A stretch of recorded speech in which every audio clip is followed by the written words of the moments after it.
بسم اللہ الرحمن الرحیم۔ السلام علیکم ورحمۃ اللہ وبرکاتہ۔ عابد راجہ چینل کی طرف سے آج میں اپنے دوستوں کو نماز کا انتظار کرنے والوں کے لیے فرشتوں کی دعا، نبی اکرم صلی اللہ علیہ وسلم کا اس پر کیا فرمان ہے وہ بتاؤں گا اپنے دوستوں کو۔ اس سے پہلے میں گزارش کروں گا کہ اگر آپ نے ابھی تک عابد راجہ کو سبسکرائب نہیں کیا تو ضرور کر لیں۔ تو سٹارٹ کرتے ہیں۔ بسم اللہ الرحمن الرحیم۔ فرشتوں کی دعا۔ نبی اکرم صلی اللہ علیہ وسلم نے فرمایا، تم میں سے وہ شخص اس وقت تک نماز کا ثواب پاتا رہتا ہے جب تک وہ نماز کے انتظار میں رہتا ہے۔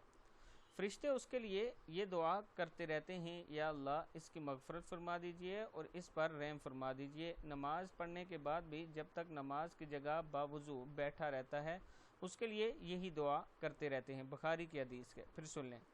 نبی اکرم صلی اللہ علیہ وسلم نے فرمایا، تم میں سے وہ شخص اس وقت تک نماز کا ثواب پاتا رہتا ہے جب تک وہ نماز کے انتظار میں رہتا ہے۔ فرشتے اس کے لیے یہ دعا کرتے رہتے ہیں، یا اللہ اس کی مغفرت فرما دیجئے اور اس پر رحم فرما دیں۔ نماز کے بعد بھی جب تک نماز کی جگہ باوضو بیٹھا رہے اس کے لیے یہی دعا کرتے رہتے ہیں۔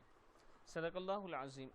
اس حدیث کو آپ دوستوں نے آگے ضرور شیئر کرنا ہے اور اس پر خود بھی عمل کرنا ہے۔ السلام علیکم ورحمۃ اللہ وبرکاتہ۔